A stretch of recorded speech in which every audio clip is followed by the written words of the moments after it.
Fim de ano mais uma vez, e há 41 anos a repórter Glória Maria encontrava-se com Carlos Drummond de Andrade no centro do Rio de Janeiro. Conhecido como o maior, título que muitas vezes recusou, Drummond falou naquela oportunidade sobre otimismo e sobre o que esperava para o ano que viria. Respostas delicadas e firmes, que atravessaram o tempo e seguem sempre sendo atuais. Desejo menos inflação, né? E mais paz de espírito, mais sossego, que os grandes do mundo se entendam, pelo menos deixem de se entredevorar com ameaças, com xingamentos, que aquilo perturba muito. Nós somos os países menores, sofremos muito com a briga dos grandes, né? Então que eles nos deixem em paz também. 4 décadas depois, buscamos revisitar não só o poeta genial, mas o homem por trás dos versos. E, para isso, eu conversei com o poeta Haroldo Pereira, que conviveu com Drummond, ou simplesmente com o Carlos, e nos ajuda a reencontrar o artista e o ser humano que marcou gerações. Esse cara, a dimensão humana do Carlos Drummond de Andrade, a dimensão poética, criativa, a literatura enquanto olhar do Carlos Drummond de Andrade, como que é a palavra mesmo? Embevece? Embevece? Eu perdi a palavra. Viva a linguagem, gente. Deixa esse vácuo, porque é importante a gente ter a liberdade com a linguagem, porque ela é muito abrangente e nos ilumina, né? Mesmo quando a gente... é muito bacana isso, né? A gente não tem domínio da linguagem. Então o Drummond é dos maiores, né? No mundo, né? Poeticamente, é um dos grandes poetas do universo. E você teve uma convivência com ele, né? Conta isso pra gente, que eu particularmente acho de uma história maravilhosa, todas essas histórias muito maravilhosas, impactantes. Inclusive, quando você fez esse convite, eu fiquei me lembrando do Carlos, né? Me lembrando, porque era uma convivência, uma proximidade. Ele era vizinho da minha irmã.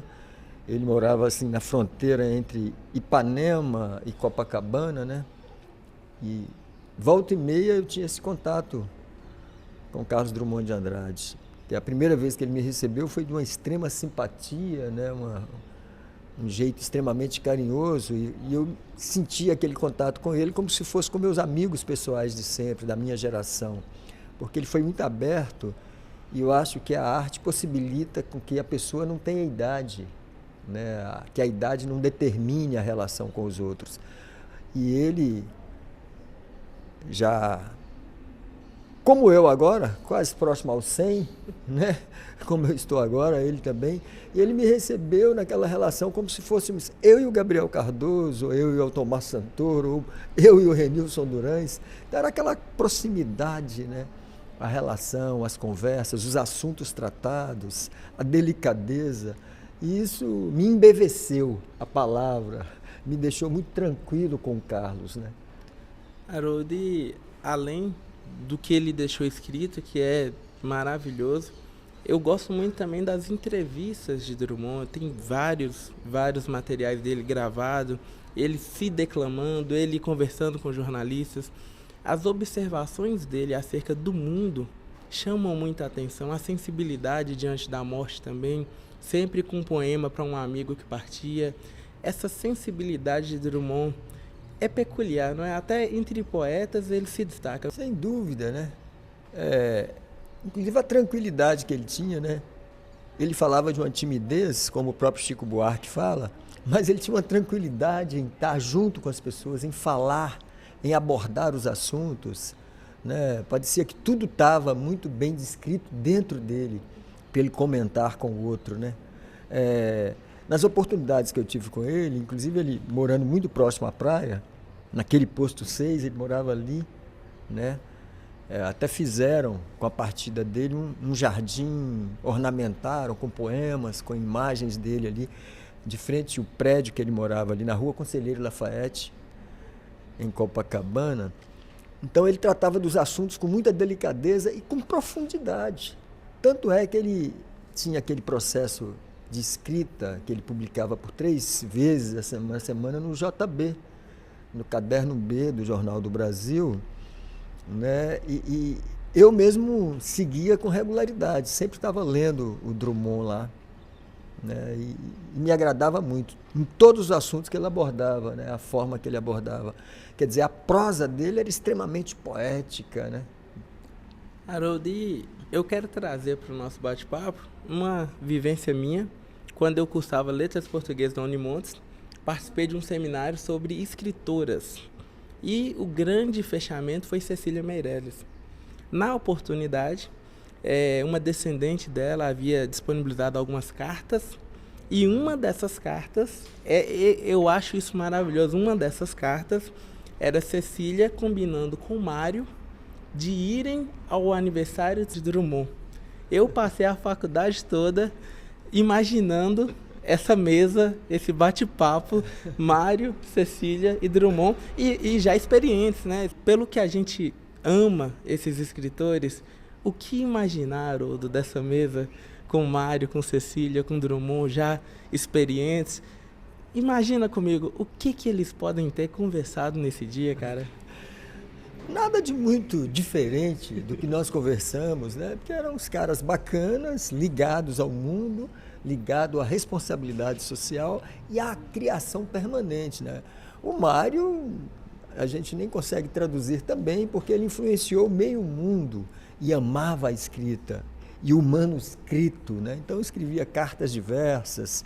O Mário, inclusive, na época que o Drummond ainda estava em Minas, né? Ele tinha saído de Itabira, residia em Belo Horizonte, escrevia no Jornal de Minas de forma regular. Inclusive eu tive a oportunidade de colaborar com o Jornal de Minas por um bom tempo, publicando poemas também, todo final de semana. Uma das coisas que mais abriu o leque para mim foi essa colaboração com o Jornal de Minas.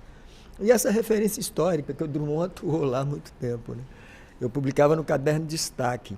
E o Mário mandava correspondências diversas, observando, né, o olhar e a obra do Carlos Drummond de Andrade.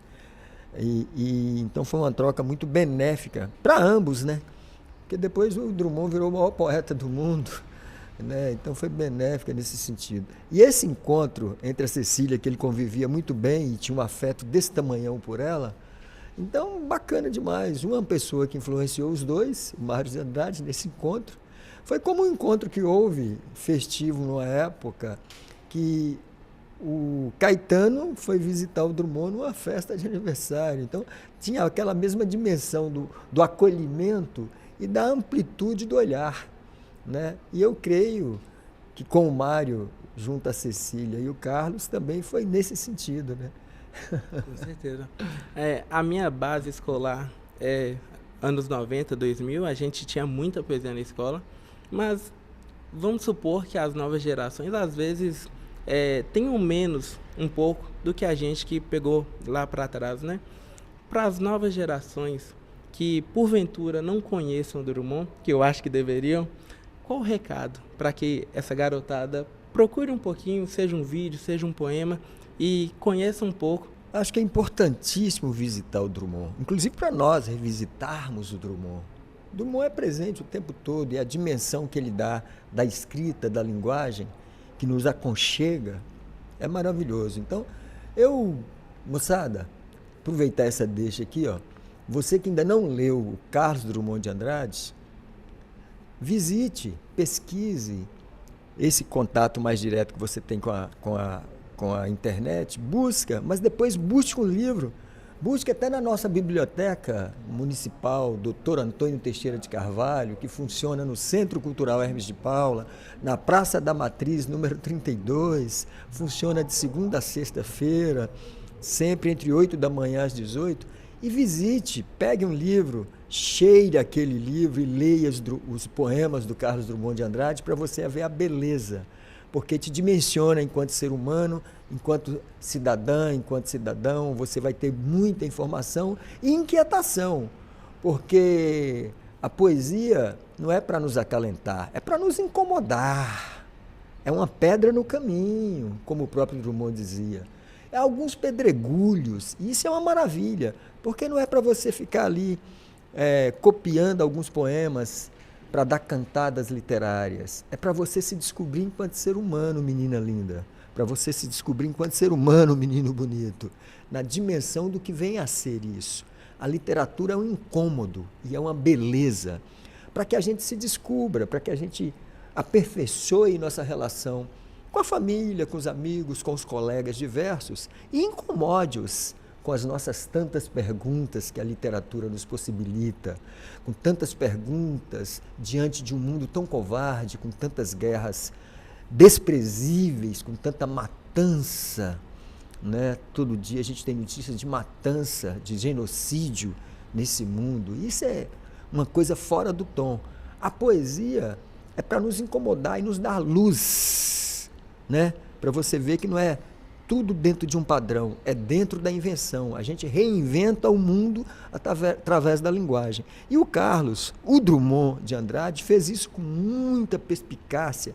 Eu tive a oportunidade de conviver com ele, fui até no velório, pelo amor, pela obra dele, eu fui no seu velório, fui na despedida, né?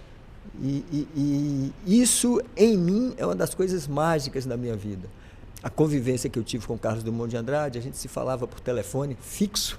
Naquela época era telefone fixo.